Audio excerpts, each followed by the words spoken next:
እና ሰፊው ህዝብ አንድ አምላክ ያመልካል። እኛ የሱ በጎች ነን ሂዱ ሲለን መሄድ ብቻ ነው አለ። ኧረ ዝም በያቸው። እነሱ አሁን ፌኮቹ ናቸው። ትክክለኞቹ ያስገቡኝ እኮ ታዲያ አንቺ አስገቦሽ። አንቺ ደግሞ ለኔ ፌቨር መስራት ያቅትሻል። አንድ ጥያቄ ጠይቅሻለሁ ትመልሽልኛለሽ የፈለኩትን ጥያቄ። ምን አይነት ጥያቄ ነው? እሺ የምችለው ከሆነ ኢትስ ኦኬ። ስለ ሃይማኖት ከፈለኩ ስለ ባህል ከፈለኩ ስለ ታሪክ ሃይማኖት የወጣ ጥያቄ ጠይቀኝ። እንዴ አንቺ ደግሞ ምንድነው እኔ የምትጨክኙ? የፈለኩትን ልጠይቅሽ እንጂ 50 ሺህ አስገቦሻል እንዴ? እኔ ስለ ሃይማኖት አላወራም። ቀላል ጥያቄ ስለ ሃይማኖት አይደለም። እሺ ስለ አምላክ ልጠይቅሽ አንድ ጥያቄ ልጠይቅሽ ነው። ነው ተመሳሳይ ነው። ከሃይማኖት የወጣ ጥያቄ ጠይቀኝ። ከሃይማኖት የወጣ ጥያቄ ከሃይማኖት እሺ። ሴት ልጅ ለምንድን ነው ስትወልድ ምጥ የምታመጣው? ተፈጥሮ ስለሆነ ነው። አንቺ ደግሞ እርግማን ነው ተፈጥሮ ስለሆነ። ኦኬ እርግማን ዞራ አሁን ወደ ሃይማኖት ብታመጣው ነው። አይ አይደለም። እኔ ስለ ሃይማኖት ራስሽ ነሽ ወደ ሃይማኖት ያመጣሽው። እኔ ሴት ልጅ ለምን ታመጣለሽ? እርግማን ነው አላልኩም። እኔ ተፈጥሮ ስለሆነ ነው ስለ አንተ እርግማን ስለሆነ ነው። እርግማን በሃይማኖት ከሄድክ ነው እንጂ እና ታዲያ ተውሽ በቃ ሃይማኖቱን ለምን ሃይማኖት እሺ ሌላ ምን አልጠይቅህም ታዲያ እንደዛ ከሆነ በቃ እኮ ይመልሽና ትጠይቅኛለሽ። ደስ ይለኛል። በቃ እንቀጥል። እየተጠያየቅን ሪማችን ላድርገው። አይ አታድርገው። እሺ ቀጥሽ። ለምንድን ነው የምታመጪው? ንገረኝ እስኪ። እሺ እኔ ማርቃልኝ ለምንድን ነው የምታመጪው? ለምንድን ነው ሴት ልጅ የምታመጣው ስትወልድ? ነገርኩ ተፈጥሮ ስለሆነ ነው። የምበላው ለምንድን ነው? ሳላኝክ መብላት አልችልም ማለት ያንቀኛል አይደለ? ኖ አይ ምጥ እርግማን ነው። እሱ በሃይማኖት ነው። እና ታዲያ ሃይማኖቱን ሸምጥጠው አትሸምጥጠው። ግን እኔ እሱን አሁን አላነሳም አልኩህ እኮ አላወራም እሱን። ስለሞት ንገረኝ እስኪ። ስለሞት ጠይቂው ያሉኝ ነው። ምንድን ነው ስለሞት በጣም ማውራት ፈልጋችሁ ሰው እንጂ። ኦኬ ሞት ማለት በህይወትና በመኖር መዳረሻ ላይ ያለ የሰው ልጅ በምድር ላይ በስጋ ባለው ቆይቶ ነፍሱ ከስጋው ሲለይ የሚሞተው ነገር ማለት ነው። ሞት ማለት ይሄ ሶስት አይነት ሞት አለ። አንደኛው የስጋ ሞት ነው። የስጋ ሞት ማለት ስጋ ከነፍስ ሲለያይ ነው። ሁለተኛው ደግሞ የመንፈስ ሞት ነው። የመንፈስ ሞት ማለት የሰው ልጆች ለተፈጠሩበት ዓላማ መኖር ትተው በስጋቸው እየኖሩ ለመንፈሳቸው ሳይኖሩ ያው መንፈሳቸው ወይ ደግሞ ይሄ መንፈሳዊ ዓለም ህይወታቸው ሲቀረዝዝና ሲኮራመት ወይ ደግሞ ሲጠፋ ይሄ መንፈሳዊ ሞት ይባላል። ሶስተኛው ሞት ደግሞ ዘላለማዊ ሞት ይባላል። ያ ዘላለማዊ ሞት ደግሞ የሰው ልጅ ከአምላክ ጋር ሲለያይ ማለት ነው። ዳሪያ ወአለይኩም ሰላም ወራህመቱላሂ ወበረካቱ። ሁለተኛው ትርጓሜ ጥሩ ነው ተመችቶኛል። እና አንተ የተፈጠርክበት ዓላማ ምንድን ነው ብለህ ታስባለህ? እኔ አምላኬን ለመገዛት እንድትገዛለት ነው የፈጠረ። እንድገዛለት እንድታዘዝለት። ለምሳሌ በነገራችን ላይ እያጨናነኩሽ ከሆነ ሶሊያና መውጣት ትችላለሽ። ያጨናነከኝ አይደለም። አይ አልቆይም አሁን እወጣለሁኝ። ግን አልተጨነኩበትም። ግን አሁን የጠየቅሽኝን ጥያቄዎች ሪቨርስ እኔ ማንጂ ጠይቅሻለሁ። ተዘጋጅ። አንተ እኮ ስለተረጎምክልኝ ነው የጠየቅኩ። እሺ እኔ አምላኬን ልገዛው ልታዘዘው ነው። ለምሳሌ አምላኬ እሱን ስገዛው በአንቺ በኩል አንቺን ማስጨነቅ አንቺን ማስገደድ አይፈቀድልኝም። ስለዚህ አላስጨንቅሽም አላስገድድሽም ማለት ነው። this is the way I serve my God ማለት ነው። አንቺ ለምንድን ነው የተፈጠርሽው? እኔ ለመኖር ነው የተፈጠርኩት። አይ ስላልሞትኩ ነው የተፈጠርኩት። አንቺነት አይ በቃ መች ትቆያለሽ። በቃ ይሄ ስለ ሌላ ነገር አርቲቡርቲ ቲርኪ ሚርኪ ነገር ስናወራ ልክልሻለሁ፣ እናወራለን ስለሱ። እሺ እንቶፍ ደህና እሺ ሙለር ተው እንደስ አይሻልም? አርቲቡርቲ ቲርኪ ሚርኪ ነገር ስናወራ እንትን እንላለን። ዳሪያ ሙሽራችን መጣለች። ሙሽራችንን እናስገባታ። ምን ይመስላችኋል? ጀማው ሞት ምንድነው ስላት ተፈጥሮ ነው ብለኝ እንትን ትለኛለሽ እንዴ? እሱማ በሃይማኖት ነው ትለኛለሽ እንዴ? እንዴት ያለ ጉድ ነው!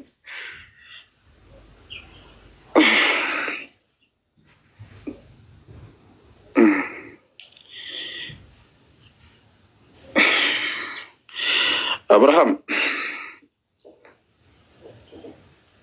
ሰላም አደርክ? እንዴት ነህ? ሰላም ላንተ ይሁን። እንዴት ነህ? ደህና ነህ? እንኳን ደህና መጣክ። እግዚአብሔር ይመስገን። ርዕስህን አይቼ እኮ ዝም ብዬ ቤት ገባሁ። ለምን ክርስቲያን እንሁን የሚለው ምን አልከኝ? ለምን ክርስቲያን እንሁን በሚለው ርዕስ ነው። እሱ ነው ስገባ ያየሁት። መጽሐፍ ቅዱስ ማንበብ ሙስሊም ያደርጋል የሚል ነበር ያየሁት። ያው እንዴት ነው የሚያደርገው የሚለውን ለመጠየቅ ነበር። ያው መጽሐፍ ቅዱስ ስታነብ ክርስቲያኖች እናምናለን ብሎ የሚለውን እውነት አይሰጥህም፣ በተቃራኒ ነው የሚሰጥክ። ማለት ለምሳሌ አልገባኝም። እንዴት ክርስቲያኖች የሚሉትን አይሰጥም? በተቃራኒ ነው የሚሰጠው ማለት። ለምሳሌ አንተ የኢየሱስ ተከታይ ነህ? አዎ እንግዲህ አንተ የኢየሱስ ተከታይ ነኝ ትላለህ። በሚያሳዝን መልኩ ግን አንተ የኢየሱስ ተከታይ አይደለም። ኢየሱስ የሚያደርገውን ነገር አታደርግም ራሱ። ማለት አልገባኝም። የኢየሱስ ክርስቶስ ተከታይ አይደለህም ማለት እንዴት ነው? የኔ የኢየሱስ ክርስቶስ ተከታይነቴን እሱን የሚያደርገውን ነገር አታደርግም በሚል ልትመዝን የምትችለው ነው። ኢየሱስ ክርስቶስ አሁን በእኔ የሚያምን እኔ የማደርገውን ያደርጋል ይላል። አንተ አሁን ኢየሱስ የሚያደርገውን አታደርግም፣ እርግጠኛ ነኝ። ተአምራትን እንደ መመዘኛ ወስደህ ስለ ተአምራት አይደለም እያወሩ ያለሁት። ኦኬ እሺ። ለምሳሌ ኢየሱስ ክርስቶስ ለአንድ አካል ነው የሚጸልየው፣ አንተ ለሶስት አካል ነው የምትጸልየው። ይሄ ያለያያችኋል።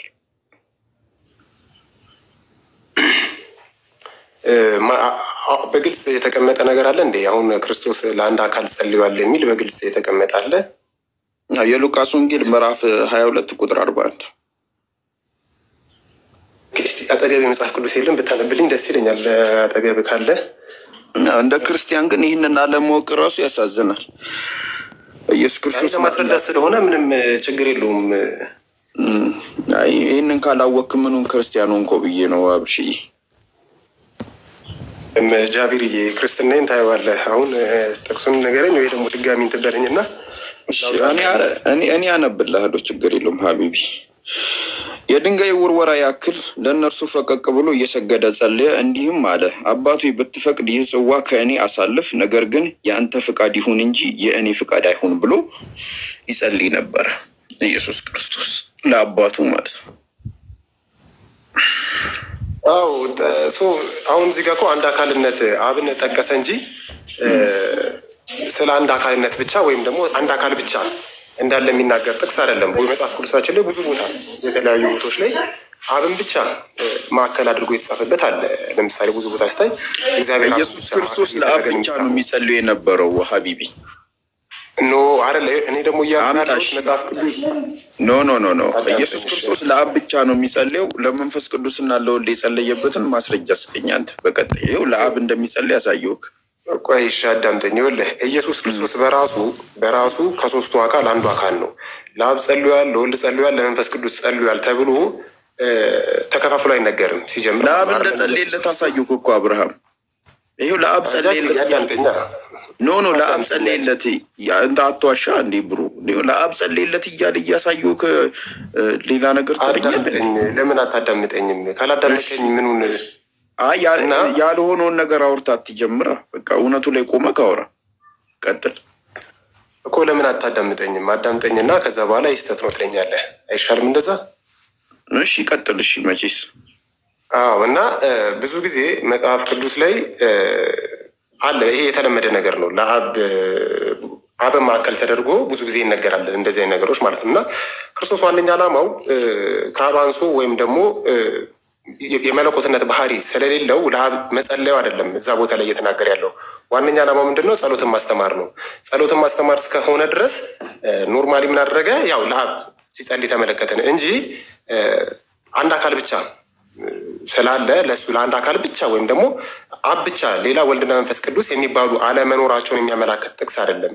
እንደዛ ቢሆን ክርስቶስ በራሱ ክርስቶስ ራሱ አብ ወልድ መንፈስ ቅዱስ መኖራቸውን አይነግረንም ነበር፣ ወይም ደግሞ ከአብም ከመንፈስ ቅዱስ ጋርም እኩል እንደሆነ አይናገርም ነበር። እና አሁን አንተ ይህን ጥቅስ ያመጣኸውን ጥቅስ ይህንን ብቻ ይዘን እንሂድ ከተባለ በሌላ ቦታ ደግሞ ክርስቶስ ስለ አብም ስለ ወልድም ስለ መንፈስ ቅዱስም እሱ ራሱ ከአብ ጋር እኩል ስለመሆኑ ተናግሯል። እና እነዛንስ በምን ልንረዳ እንችላለን? እና ይሄኛው ዋነኛ ዓላማው ጸሎትን ማስተማር ስለሆነ ለአብ ጸለየ ብቻ ተብሎ አይተረጎምም። እግዚአብሔር በሚል ነው የሚተረጎመው። እና ጸሎትን ማስተማር እስከሆነ ድረስ ለአንድ አካል ብቻ ጸለየ ተብሎ የሚተረጎም አይደለም። ጃቢሬ እሺ፣ መጽሐፍ ቅዱስ ለአብ ጸለየ ይላል። አንተ ደግሞ ለአብ አይደለም የሚጸልየው ትላለህ። ማንን እንመን? መጽሐፉን እንመን? አንተን እንመን? ነገርኩ እኮ አሁንም ወይ በትክክል አልተረዳኸኝም ማለት ነው። አይ ተረዶክ። አንተማ አብ ወልድ መንፈስ ቅዱስ እኩል እንደሆኑ ኢየሱስ ክርስቶስ እንደነገረክ ምናምን እኔ ስለሱ ኢየሱስ ክርስቶስ ስለ አብና ስለ ወልድ መንፈስ ቅዱስ ነግሮሃል ወይ ያሳልነገረህም አይደለም። እኔ ፖይንቴ ኢየሱስ ክርስቶስ ለአንድ አካል ነው የሚጸልየው፣ አንተ ለሶስት አካል ነው የምትጸልየው። ስለዚህ አንተ ኢየሱስ ከተከታይ አይደለህም አልኩክ። አረ እንዲህ የሚባል ነገር የለም ስትለኝ ሉቃስ ወንጌል የመጣውና ይኸው ኢየሱስ ክርስቶስ ለአብ ብቻ እየጸለየ እንደነበረ ማስረጃ ሰጠው። ከዛ አንተ ለአብ አይደለም ትለኛለህ። አንተን እንመን መጽሐፉን እንመን? ይኸውልህ ወንድሜ፣ ይኸውልህ እኔን እንመን መጽሐፉን እንመን ሳይሆን አንተ እያልከኝ ያለው አንድ ጥቅስ ቁሜ ልነጋገር ነው። እኔ ደግሞ እዚህ ጋር ለማን ነበር ሲጸልይ የነበረው? አስረዳው እኮ ጸሎትን ለማስተማር ነው። አብ ማዕከላዊ ተደርጎ ተነገረ ነው እኮ አባባል። ለምንድን ነው? ቆይ እኔ ጠየቅኩን አውራ እባክህ። እኔ ለራሴ ለሊት ተነስቼ እንጀራ ስጋግር ነው ያነገውት። በጣም ድካም ላይ ነኝ። ስለዚህ ተረጋጋ፣ ሌላ ነገር አታውራ። እኔ ኢነርጂ እያለቀ ነው። አሁን እኔ ጠየቅኩ ነገር ኢየሱስ ክርስቶስ ለምንድን ነው የሚጸልየው? ምን ለማስተላለፍ ይሄ አይደለም ጥያቄ። ወደ ማን ነበር የሚጸልየው? ወደ ማን ነው የሚጸልየው? ይሄ ጥቅስ የሚለው ወደ ማን ነው የሚጸልየው? ይኸውልህ አሁን ደግሞ እኔ እያልኩ ያለሁትን ነገር እኮ ጃቢራ እየተረዳህ አይደለም። እኔ አንተ ያልከውን ነገር ተረድቻለሁ። እኔ አንተ የጠየቅኩህ ወደ ነው አይደለም። ወደ ማን ነው የሚጸልየው ኢየሱስ ክርስቶስ? ይህንን ነው አስረዳኝ ያልኩህ። ይኸውልህ ወደ ማን ነው የምትለዋን ቃል መጀመሪያ ስትወስድ ክርስቶስና አብ አንድ መሆናቸው ማወቅ አለብህ። መጀመሪያ አንድ ይሁኑ ችግር የለውም። ወደ ማን ነው የሚጸልየው ክርስቶስ? ይሄ ከሆነ ክርስቶስ ወደ ማን ነው የሚጸልየው ተብሎ አይጠየቅማ ጃቢር።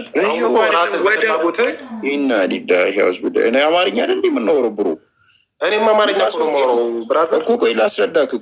ሉቃስ ወንጌል ምዕራፍ 2 ቁጥር 41 ላይ የድንጋይ ወራ ያህል ከነሱ ፈቀቅ ብሎ እየሰገደ ጸለየ አለ። እንዲህም አለ፣ አባት ሆይ አለ፣ ብትፈቅድ ይህች ጽዋ ከእኔ አሳልፈው፣ ነገር ግን የአንተ ፍቃድ እንጂ የእኔ ፍቃድ አይሁን ብሎ ወደ አባቱ ጸለየ ይላል ይሄ ምዕራፍ። እሺ ምን እናደርግ? ወይ ታጠፋው ይህን ምዕራፍ? እኔ እኮ ይኸውልህ አጠፋዋለሁ እኮ አይደለም ብለህ እንደሱ ብቻ ሳይሆን ስትጸልዩም እንደዚህ ብላችሁ ጸልዩ ብሎ አባታችሁ ነው ብላችሁ ጸልዩ ብሎ እኮ እኛንም ጸሎት አስተምሯል። ይሄኛው ግን አብ ማዕከላዊ ተደርጎ ስለሚነገር በአብ ብቻ አብ ወልድ መንፈስ ይችላሉ። ችግር እዚህ ጋር ቆይ አይደለም እኔ አላስወራህም። ከቅድም እኮ ላውራ ብለህ ረጅም አወራ፣ ግን ጭራሽ ጥያቄውን አለቀውም። አሁን እዚህ ጋር ኢየሱስ ክርስቶስ ወደ ማን ነበር ሲጸልይ የነበረው? ጃቢር ወደ አብ እንትን ብሏል። ጸልዩ ያለው ወደ አብ ጸልዩ። ይህን እኮ እየካድኩ አይደለም። እሺ በቃ ቆይ ቴንኪው መልሰልኛል። ኢየሱስ ክርስቶስ ወደ መንፈስ ቅዱስና ወደ ወልድ የጸለየበትን ማስረጃ ስጠኝ። ይህን እንትን ከምልህ አብ ራሱ ወደ ወልድ የጸለየበትን ለምን አላሳየህም? እኮ ይጸለያያሉ እርስ በርስ እንደዛ ላይታል። አሁን ችግሩ እንደዛ አይደለም።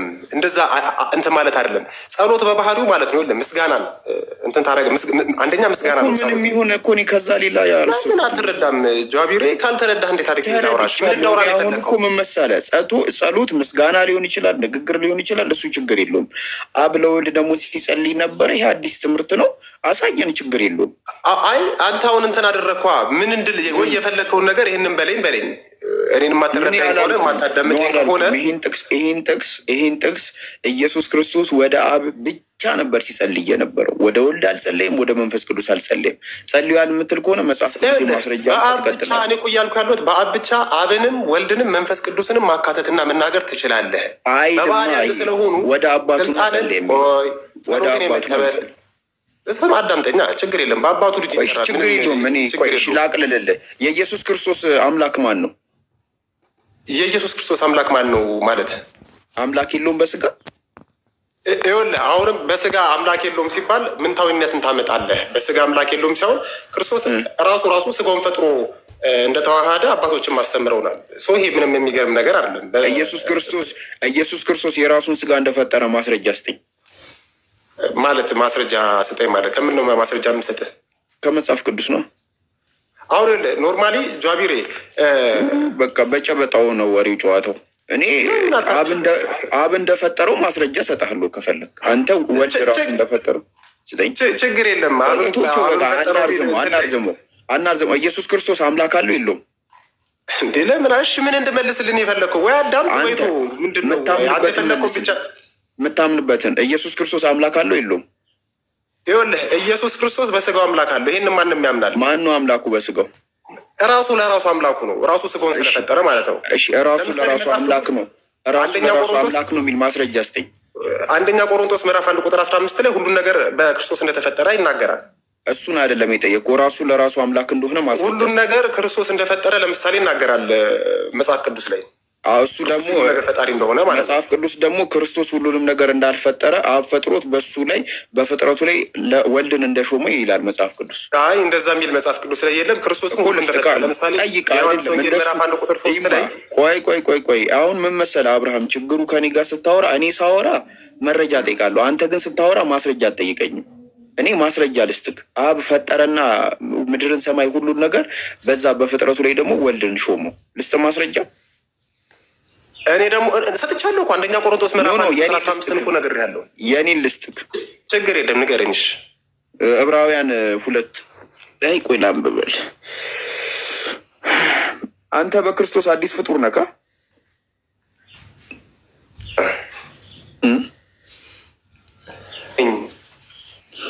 በክርስቶስ አዲስ ፍጡር ነካ?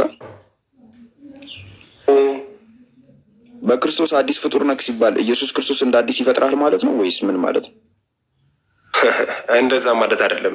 ክርስቶስን ያመነ ሁሉ አዲስ ፍጡር ነው። አዳማዊ ባህሪ የለውም እኮ። ስለዚህ አንተ በክርስቶስ ተፈጥረሃል?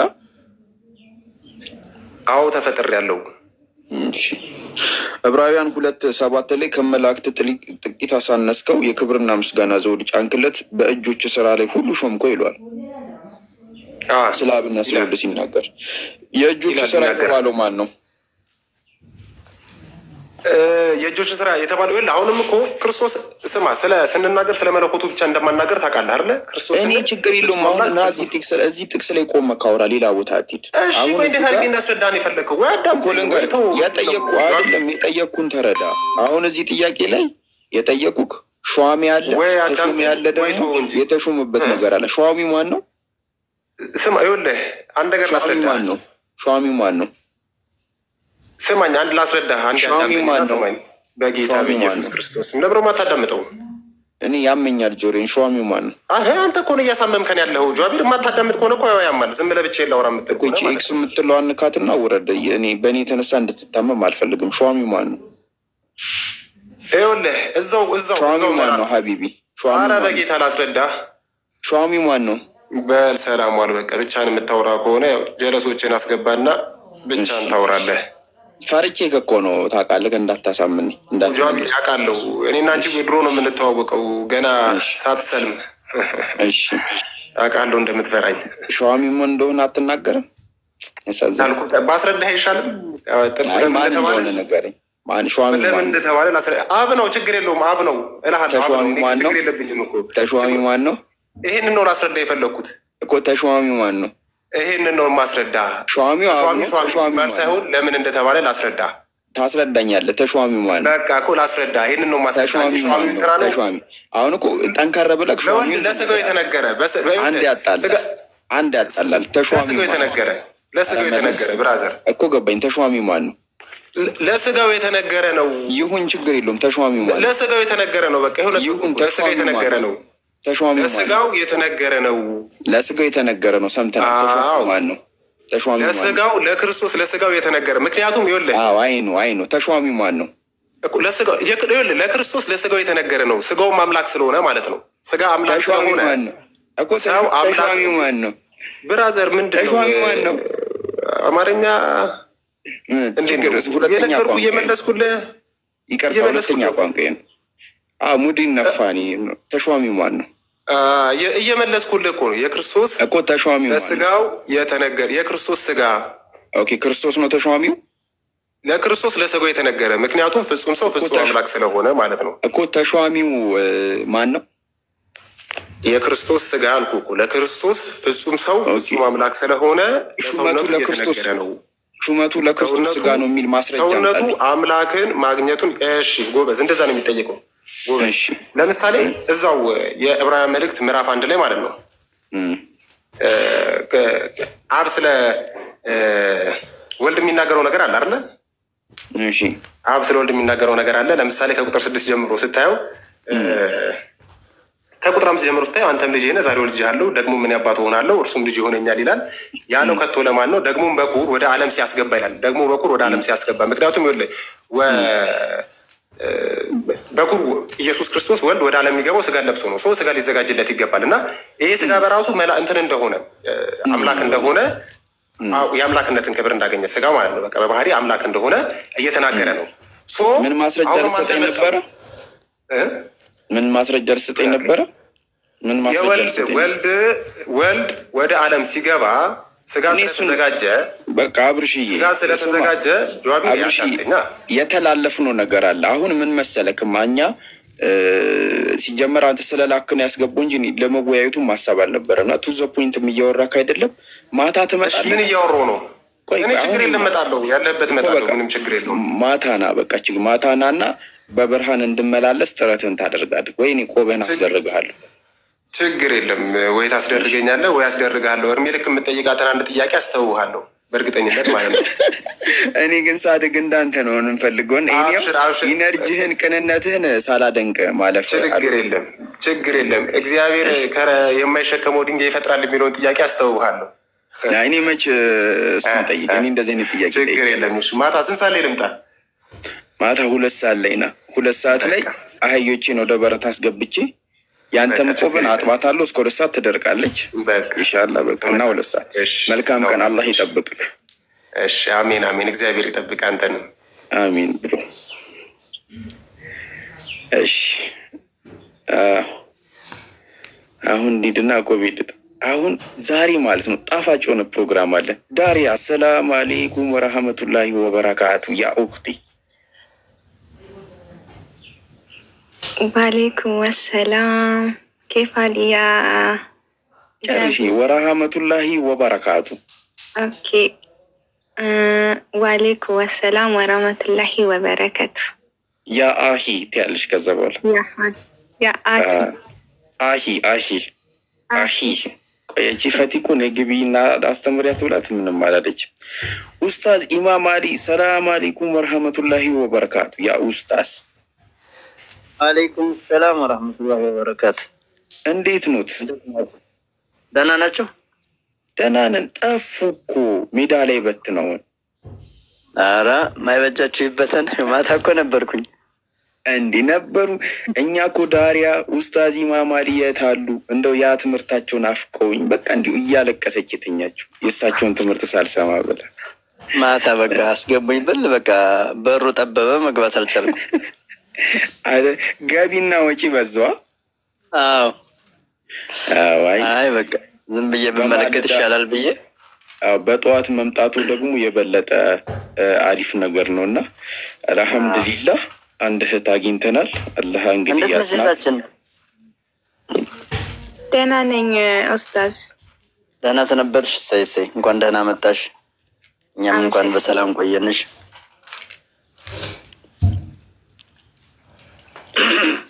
እሺ ኡስታዜ እንደው የሆነ ጥሩ ነገር ያስተምሩና እስቲ ለዛሬ የሚሆን ጥሩ ይሄ ስለ እስልምና ስለ እንትን እንማር እስቲ። ያው አንድም ወዶ ርሳለ እሱኛው እንዳይበዛ እስቲ ስለ አላህ ሩህሩህና አዛኝነት ይቅርባይነት እስቲ እንደው ያስተምሩን።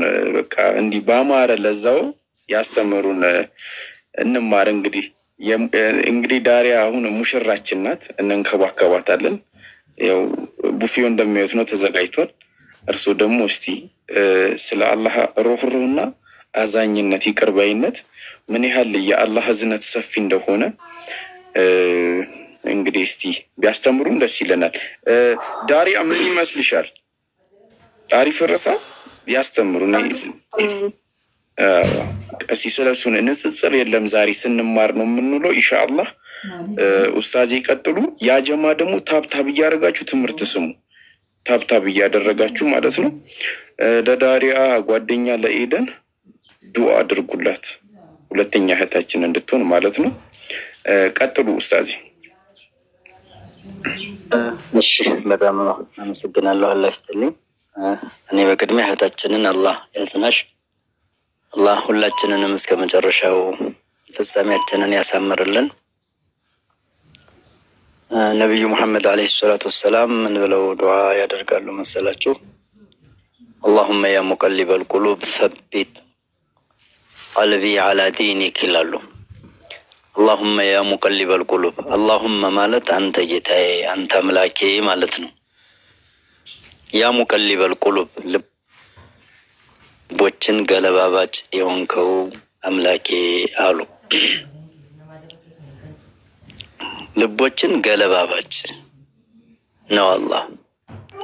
የጠላነውን ስንወድ የወደድነውን ስንጠላ ቀልባችን ውስጥ ይሆናል ብለን ያላሰብነው ይሆናል፣ አይሆንም ያልነው ነገር በተቃራኒው ይከሰታል። እንዲህ የሆንከው ጌታ ሁሉ በእጁ የሆነ ጌታ እኛ በእኛ በራሳችን እንኳን አናውቅም አናዝም እና እንዲህ የሆንከው ጌታ ሰቢት ቀልቢ ይላሉ። ልቤን አጽናልኝ ወይም አርጋልኝ አላ ዲኒክ አንተን በፈቀድከው በወደድከው ሃይማኖት ላይ እውቅና በሰጠኸው በሱ መንገድ በመተታረቅበት መንገድ ላይ ልቤን አርጋልኝ ይላሉ። ምንድነው የሚያሳየው ይሄ ሐዲስ? አንደኛ ነብያቶች እንኳን ነብይ ሆነው የተመረጡት ራእይ የመጣላቸው ከጅብሪል አላህ Subhanahu Wa Ta'ala በጅብሪል አማካኝነት ወህይ ታምነው ተከብረው ተወደው ከሌሎቹ ሁሉ ተመርጠው ካርድ ሳያስፈልግ መሬት ያለው እንቅፋት ሲሆን መሬት ያለው ወደ ቀኝ ወደ ግራ እያለ ስማቸውን ቢያጠፋም የተመረጡት ግን ከአላህ ከሰማያቱ ባለቤት ከሰማያት በላይ ከሆነው ጌታ ነውና መሬት ላይ ያለው አካል መቀበል ነው እንጂ ያለበት እንቅፋት መሆን ምንም አያዋጣም። እንቅፋት ቢሆን እንኳን ከመጨረሻው አይሄድም። የነቀፋቸው ይረክሳል፣ የደገፋቸው ይነግሳል። እንዲህ ነውና ልቦችን ገለባባጭ የሆንከው ጌታ አንተ በመተወደው ዲን እና ሃይማኖት ልቤን እስከ መጨረሻው ድረስ ጽኑ እንዲሆን አድርግልኝ ብለው ዱዓ ያደርጋሉ። ይሄ ነብያቶች እንኳን እንደሚሰጉ እንደሚፈሩ ይሄንን ማዕረግ ተሰተናል ብለው ትቢት ኮለብኝነት እንዳይሰማቸው በዚህ መልኩ ያስተምራሉ። ይሄ ዱዓ ሁላችንንም ይመለከታል። ደግ በያዝነው ጥሩ በሆነው መንገድ አላህ ጽኑ ያድርገን። ሳናውቀው በተሳሳትነው ወይም ማውቀንም ቢሆን ነገ ዛሬ እያልን ከጥፋታችን ልንታቀብ ቀናት የምንቆጥርባቸውን ስተቶችን ቢሆን ጌታዬ እባክህ አንተ በመተወደው ልቤን ጽኑ አድርግልኝ፣ ያልሆነ ነገር እንዳታሸክመኝ፣ መያዝ የሌለበትን ነገር ልቤ ውስጥ አቅፌ እንዳልኖር የሚለው ይሄ ዱዓ ያስፈልጋልና አላህ ለሁላችንም እስከ መጨረሻችን እሱ በሚወደው አኑሮ እሱ በሚወደው አላህ ይውሰደን ነው መሄድ መቼም ስለማይቀር ማለት ነው። ከዚያ በመቀጠል የአላህ Subhanahu Wa Ta'ala አዛኝነት፣ የአላህ ሩህሩህነት፣ የአላህ እዝነቱ ከዚህ እስከዚህ የማይባል ጌታ ነው። እንግዲህ ለዚህ ትልቁ ማሳያ የመጀመሪያው አላህ አዛኝ መሆኑ መገለጫው ስናጠፋ ስንተብት ያልሆነ ነገር ስንናገር ያልሆነ ስራ ስንሰራ ያልሆነ ነገር ስንመለከት ያልሆነ ነገር ስናዳምጥ እያየ እየሰማ እየታዘበ ዝም ማለቱ ጊዜ መስጠቱ ይሄ ካዛኝነቱ መገለጫዎች መካከል ናቸው። የከለከለው ሲደፈር በተለያዩ መንገዶች ማስጠንቀቂያ የሰጣቸው ነገሮች ሲጣሱ ዝም ይላል አላህ። አዛኝ ስለሆነ ዛሬ ባይገባቸው ነገ ይገባቸዋል። ዛሬ ባይመለከቱት ነገ ይመለከቱታል። ዛሬ ባያጤኑት ነገ ያጤኑታል። ዛሬ ባይረዱት ነገ ይረዱታል በሚል ይህንን እያየ ዝም ማለቱ አላህ ይሄ ያዛኝነቱ መገለጫ ነው። ምክንያቱም በርካታ ጉዳዮች ትናንት ቀለል አድርገን ያየናቸው ዛሬ የምንነድምባቸው ብዙ ናቸው። ያኔ እርምጃ ወስዶብን ቢሆን ኑሮ ምን ይውጠን ነበር? ያኔ ያንን ስንናገር አላህ ቢያጠፋን ኑሮ ምን ይበቃን ነበር? ያጠፋንበት ሰውነታችን ጤናማ ሆኖ ወዳልሆነ ቦታ የሄድንበት እግራችን ጤናማ ሆኖ ያልሆነ ነገር የሰማንበት ጆሮአችን ምንም ነገር ሳይሆን የጨበጥንበት እጃችን ምንም ነገር ሳይፈጠርበት ዝም ብሎ አሳልፎ ሌላ ጊዜ ደግሞ ያንን ጥፋታችንን ስናየው አላህ አፉ በለኝ ይቅር በለኝ ያኔ የሰራሁት ልክ አልነበርንም እንድንል ማድረጉ ይሄ ከሱ ከርህራሄዎቹ መገለጫዎች መካከል ነው። አይናችን ያልሆነ ነገር ስንመለከት ቢጠፋስ? ጆሮአችን ያልሆነ ነገር ሲሰማ ቢደነቁርስ? እግራችን እሱ ወዳልፈቀደው ቦታ ስንሄድ በዛው እንዳለ መንቀሳቀስ የማይችል ቢሆንስ? ልባችን ውስጥ መያዝና መታሰብ የሌለበት ከውስጣችን ገብቶ ብዙ ቆሻሻዎች ሙሊት አድርገው ሲቀመጡ እሱ የማይፈቅደው እሱ የማይወደው በውስጣችን ላይ ተሞልቶ ሲቀመጥ እኔ በፈጠርኩት ልብ እኔ በፈጠርኩት አካል የኔ ተቃራኒ የሆነ እኔም አልወደው እኔ ያልፈቀድኩት እኔ ያላዘዝኩት በጭራሽ ብሎ ያልባችንን ሌላ ነገር እንዲሆን ቢያደርገው ኑሮስ? ስለዚህ ያጠፋንበትን የሰውነታችንን ክፍል ዝም ብሎ በሰላም ማዋል ማሳደሩ ማሰንበቱ ይሄ ትልቅ ከርህራሄዎቹ መገለጫዎች መካከል ይሄ ነው። እንዲህ የሆነ ጌታ ለሱ አዛኝነቱን ከዚህ በላይ ማየት ከዚህ በላይ መረዳት ምን አለው ይባላል? ከዚህ በላይ ርህራሄውን እንደው በዚህ በቀላሉ ይሄን ማየት ራሱ እንችላለን።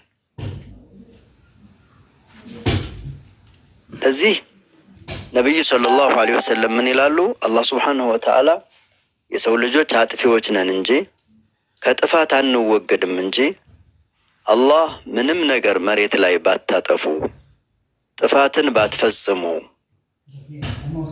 ይቅር በለን ባትሉ ኑሮ አላህ የሚያጠፉ ሰዎችን ፈጥሮ አጥፍተው ይቅር በለን የሚሉትን ባሮቹን ይሰራ ነበር፣ ምድር ላይ ያስገኝ ነበር አሉ። ለምን ከተባለ መሐሪነቱ ሩህሩህነቱ የሚገለጸው አጥፊዎች ሲኖሩ ስለሆነ። ሌላኛው አላህ ሱብሓነሁ ወተዓላ ባሮቹን ሲያበስር ባሮቹን ልባቸው ስብር ብሎ ተስፋ ቁርጥ አድርገው መግቢያ መውጫቸውን እንዳይቸግራቸው የሰው ልጅ ተስፋ ከቆረጠ ለመኖሩ ትልቅ ዋጋ አይሰጥም። ለድካሙ ለልፋቱ ተስፋ ቢስ ይሆናል፣ መኖሩን ይጠራል። አላህ ባሮቹን ያጠፉትን ባሮች እንኳን ሲያሞካሻቸው ተስፋ እንዳይቆርጡ ባሮች ነው የሚላቸው። የመጀመሪያው ነቢ ዒባዲ አኒ አነ አልገፉሩ ረሂም ይላል አላህ። ነቢ ማለት ተናገር አስተምር፣ ዒባዲ ባሮችን አለ አላህ። ባሮች የሚለው ቁልምጥ ነው። ምን ተብለው ነው የሚበሰሩት? ምን ተብለው ነው የሚነገሩት ከተባለ አኒ ይላል እኔ መሆኔን ንገራቸው። አነ አልገፉሩ ረሂም እኔ መሐሪ ይቅር ባይ አዛኝ ሩህሩህ ነኝ፣ ይህንን ንገራቸው ለባሮች ይላቸዋል ነቢዩን አለይሂ ሰላቱ ወሰላም። ባሮችን ንገራቸው መሐሪና ይቅር ባይ መሆኔን ይልና ወአነ ዐዛቢ ሁወል ዐዛቡል አሊም ይላል። ደግሞ ወአነ ዐዛቢ ማለት ቅጣቴ እርምጃዬ ሁወል ዐዛቡል አሊም አሳማሚ ነው እርሱ ይሄን መሆኑን ንገራቸው አለ አላህ። እዚህ ቦታ ላይ የመጀመሪያው መሐሪና ሩህሩህ መሆኑን